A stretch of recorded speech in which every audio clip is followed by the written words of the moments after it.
దొరుకుతుందని అవసరమైన పుస్తకాలు అన్నీ చదివాడు. వేదాలు చదివాడు, పురాణాలు చదివాడు, ఇతిహాసాలు, ప్రపంచ ప్రఖ్యాతిగాల్సిన మతగ్రంథాలు ఎన్నో చదివాడు.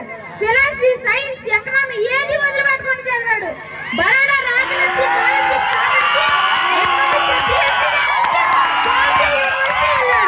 దక్షిణాసియాలో ఎకనామిక్స్ లో డాక్టరేట్ పూర్తి చేసిన మొట్టమొదటి వ్యక్తి అంబేద్కర్ గారు. కాలంతో పోటీ పడ్డాడు. అక్కడ కొలంబియా యూనివర్సిటీలో ఉన్న 3 సంవత్సరాల్లోనే ఏకంగా 29 కోర్సులు చేశాడు. సోషాలజీలో 6 కోర్సులు, ఫిలాసఫీలో 5 కోర్సులు, ఆంథ్రోపాలజీలో 4 కోర్సులు, పాలిటిక్స్ లో 3 కోర్సులు, ఫ్రెంచ్ లో 1 కోర్సు, జర్మనీలో 1 కోర్సు. ఇలా చదువుతూనే ఉన్నాడు. ఒక్క క్షణం కూడా ఖాళీ లేకుండా చదివాడు. ఇలా చెప్పుకుంటూ పోతే ఎన్నో వేల పుస్తకాలు చదివాడు. సర్వే చేస్తే కొన్ని లక్షల పుస్తకాల పైనే. సపరేట్ గా మతగ్రంథాలు 2000 పుస్తకాలు చదివాడు.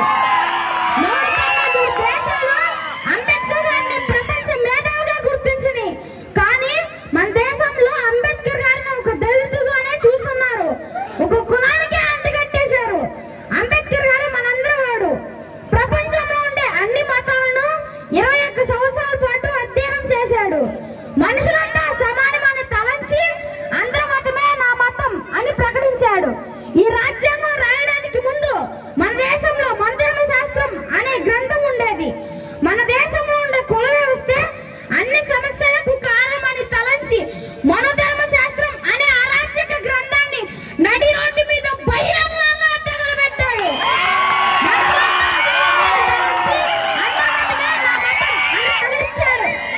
జాతి కావాలా, దేశం కావాలా అని పోటీ వస్తే దేశం మొగ్గు చూపారు మన అంబేద్కర్ గారు. అంబేద్కర్ గారు రాజ్యాంగ పితామహుడే కాదు, 1935వ సంవత్సరంలో రిజర్వ్ బ్యాంక్ ఏర్పాటుకు కూడా కారణం అంబేద్కర్ గారు. 1942వ సంవత్సరంలో వర్కింగ్ అవర్స్ 12 గంటలు ఉండేవి. ఆ సమయాన్ని అంబేద్కర్ గారు 8 గంటలు చేశారు. మహిళలకు వారి తల్లిదండ్రుల ఆస్తిలో సమాన హక్కు కల్పించారు. మన దేశంలో డెలివరీ అయిన మహిళలకు ప్రత్యేక సౌకర్యం కల్పించారు. లేబర్ వెల్ఫేర్ ఫండ్ ఏర్పాటుకు కూడా కారణం అంబేద్కర్ గారు. ఇవన్నీ అంబేద్కర్ గారి మెదడు నుంచి పుట్టిన ఆలోచనలే. ఈ దేశానికి మొట్టమొదటి న్యాయశాఖ మంత్రి స్త్రీలకు విముక్తి ఇవ్వబోతే రాజీనామా చేసిన మొట్టమొదటి వ్యక్తి అంబేద్కర్ గారు.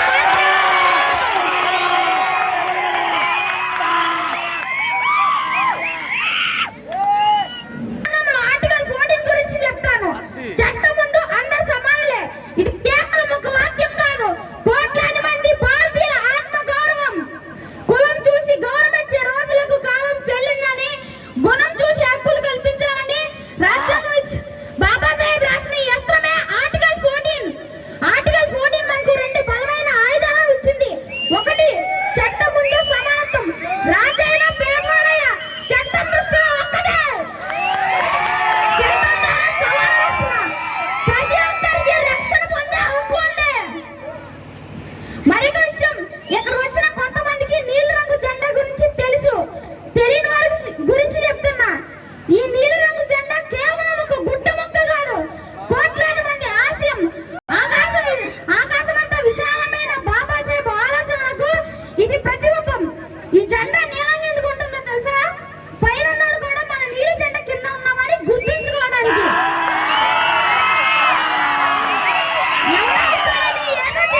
ఎదురు చూడటం మానే. నీ చేతిలో రాజ్యాంగం ఉంది, నీ నీడలో నీలి రంగు జెండా ఉంది. ఈ జెండా ఎగిరినంత కాలం ఈ దేశంలో అణగారిన వర్గాల గొంతు ఎవరు నక్కలేరు. సింహం అడుగు పెడితే అడవి గచ్చగల్లాడుతుంది. బాబాసాహెబ్ కలం పడితే ఈ దేశ చరిత్ర మారిపోతుంది. ఆయన ఇచ్చిన స్వేచ్ఛ, సమానత్వం, సౌభ్రతృత్వం అనే ఈ 3 రంగుల కలయికే ఈ జెండా. ఇది భయపెట్టే జెండా కాదు, బానిస సంఖ్యలను తెంచే జెండా. మా రక్తంలో రాజ్యాంగం ఉంది, మా గుండెల్లో అంబేద్కర్ ఉన్నాడు, మా రెక్కల్లో నీలి రంగు జెండా ఉంది. ఆకాశం ఉన్నంత వరకు, సూర్యచంద్రులు ఉన్నంత వరకు,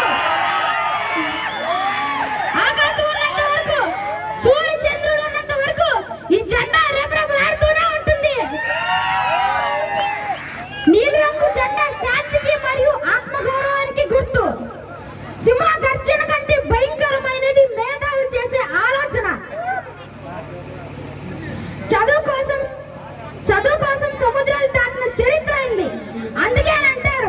చదువు అనేది పులిపాలు వంటిది, అది తాగిన వాడు గర్జించాల్సిందే.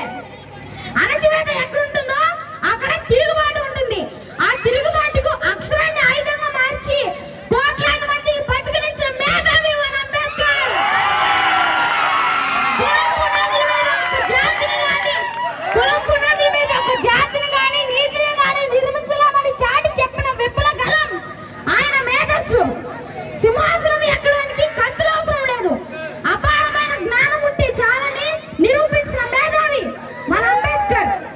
ఆయనకు మనిషిని చంపగలరు కానీ ఆయన సృష్టించిన ఆలోచనలను ఏ శక్తి ఆపలేదు.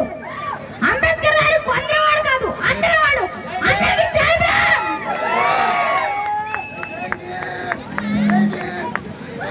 అమర్తేజ్ చాలా అద్భుతమైన సందేశాన్ని ఇచ్చి మనందరినీ ఉరుదొలిగించడం అమర్తేజ్కి హృదయపూర్వక ధన్యవాదాలు. అలాగే సమయంలో అంబేద్కర్ గారికి పూలమాలతో ఆవిష్కరించవలసిందిగా కోరుచున్నాము. అలాగే రవికుమార్ అన్న గారు, అలాగే గ్రామ ఉప సర్పంచ్ వెంకటరెడ్డి గారు, అలాగే మాజీ సర్పంచ్ యేసుబాబు గారు, అలాగే ఎంపీటీసీ గారు చెప్పేలి శ్యామ్ గారు దయచేసి పూలమాల దండతో ఆవిష్కరించవలసిందిగా కోరుచున్నాం. జై భీమ్, జై భీమ్, జై భీమ్. వర్ధిల్లాలి అంబేద్కర్ ఆలోచన విధానాలు, వర్ధిల్లాలి అంబేద్కర్ ఆలోచన విధానాలు. ఈ సమయం